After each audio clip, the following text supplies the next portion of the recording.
महाराज, कोई रिश्ता विश्ता लाए हो कि बस ऐसे ही मुंह उठाए चले आए? लाए हैं यजमान, बिल्कुल लाए हैं। हमारे पास तो रिश्तों की एक लंबी लिस्ट है। तो महाराज अभी कुछ बताओगे या अभी मुहूर्त उहूर्त निकालोगे फिर बताओगे? अरे ऐसी कोई बात नहीं। ऐसी बात नहीं तो फिर कैसी बात है? नहीं नहीं बताओ कैसी बात है। सुबह से आके बैठे हो, सुबह का नाश्ता कर लिए, दोपहर का खाना खा लिए, 1000 रुपए दक्षिणा ले लिए। प्रभु अब क्या रात का भी खाना खा के जाओगे? अरे आप इतना कह रहे हैं तो रात का खाना भी खा लूंगा। कुछ नहीं मिलेगा, समझे? अब कुछ भी नहीं मिलेगा। फटाफट रिश्ता बताओ और यहाँ से चलते बनो। अरे यजमान, आप तो खामोखा नाराज हो रहे हैं। मेहमान तो भगवान समान होता है, उसका तो सेवा सत्कार करना चाहिए। महाराज, मेहमान आए, मिले जुले, खाए पिए और चलता बने तो मेहमान भगवान समान है, और मेहमान जबरदस्ती गले पड़ा रहे तो मेहमान शैतान समान है, समझे?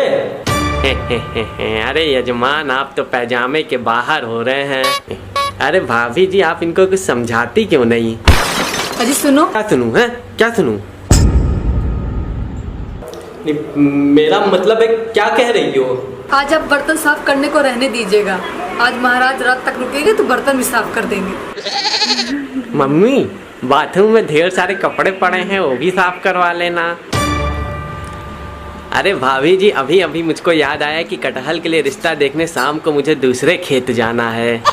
महाराज, सही समय पे याद आ गया, नहीं तो आज तो आपका अच्छा स्वागत होता। अरे अच्छा मजाक कर लेते हैं आप। प्रभु, अब है ही करते रहोगे या रिश्ता भी बताओगे? यजमान, पड़ोस की रसोई में एक सुंदर सुशील सर्वगुण संपन्न आलू कन्या रहती है। आपके गोल मटोल लड़के के साथ इसकी जोड़ी खूब जमेगी। महाराज, अपनी ही बिरादरी में रिश्ता करना होता तो आपको क्यों बुलाता? अरे 10 जानने वाले अपनी बेटी का रिश्ता लिए तो खुद ही आगे पीछे घूमते रहते हैं। कोई इंटरकास्ट रिश्ता बताओ। बड़े विचित्र आदमी हैं आप भी। लोग अपने बच्चों की शादी बिरादरी में करना पसंद करते हैं और आप इंटरकास्ट मैरिज की बात कर रहे हैं। नहीं करनी बिरादरी में शादी, कान खोल के सुन लो, नहीं करनी बिरादरी में शादी।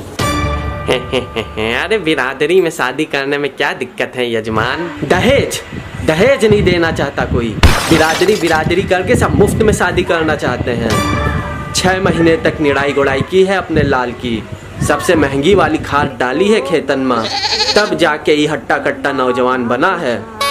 और जितना खर्च किया है अपने लाल पे, उसका दुगना दहेज में चाहिए। मतलब किसी राजा महाराजा के खानदान की बहू चाहिए आपको, जो मोटा दहेज दे सके। यही समझो। तो बैगन की बिटिया के बारे में क्या ख्याल है? बैगन तो एकदम शाही खानदान से है, उसके सिर पे तो ताज भी रहता है। देखो महाराज, बता रहे हैं, फालतू की बात तो करो नहीं हमसे। अरे तो इसमें फालतू की बात क्या है? इतना बढ़िया शाही खानदान में रिश्ता करवा रहे हैं और आप कह रहे हो फालतू की बात कर रहे हैं। फालतू की बात नहीं कर रहे तो क्या कर रहे हैं? बैगन क्या रिश्ता कर दें ताकि बच्चे भरता जैसे पैदा हो? शाही खानदान में रिश्ता करने के चक्कर में हम अपनी आने वाली नस्लें खराब कर दें। अरे बैगन छोड़िए यजमान, पत्ता गोभी से अपने बेटे की शादी करवा दीजिए। आलू और पत्ता गोभी की जोड़ी खूब जमेगी। मुझको पत्ता गोभी से शादी नहीं करनी। क्यों नहीं करनी? नहीं करनी तो नहीं करनी। महाराज, कोई दूसरा रिश्ता बताओ। अरे दादा, हमको भी कुछ बताओगे क्यों नहीं करनी शादी पत्ता गोभी से? अरे खाते पीते घर के लोग हैं, दहेज भी अच्छा देंगे, नस्लें भी आगे हरी भरी बनी रहेंगी, घंटा हरी भरी रहेंगी। सुहाग रात तो पूरा घूंघट उठाते उठाते बीत जाएगी तो नस्लें खा खाएंगी। ये बात भी सही। महाराज, तुम तो हमारी आने वाली पीढ़ियों को ही बर्बाद करने का तरीका खोज लिए हो। हमें कोई कायदे का रिश्ता बताओ।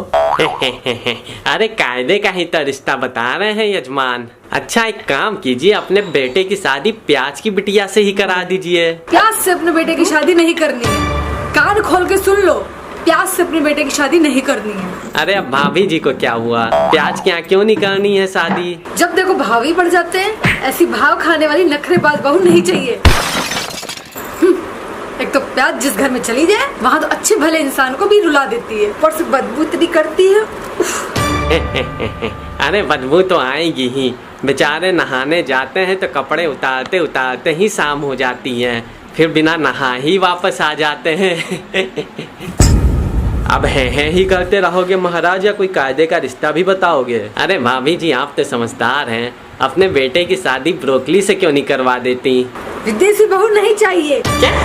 विदेशी बहू नहीं चाहिए, आकर खोपड़ी में बैठी रहेगी, घर का सारा काम मुझे ही करना पड़ेगा। पता चला महारानी जो है बैठ के नाश्ता ठूस रही हैं और हम पूरे घर में झाड़ू पोछा मार रहे हैं। अम्मा यार ये तो हद हो गई है, कोई रिश्ता बाप को नहीं पसंद है, कोई बेटे को नहीं पसंद है, तो कोई अम्मा को नहीं पसंद है। मेरे दिमाग का तो एकदम दही हो गया है। बेटा आप ही बताओ कैसी बीवी चाहिए आपको? भिंडी जैसी। क्या? भिंडी जैसी बीवी चाहिए।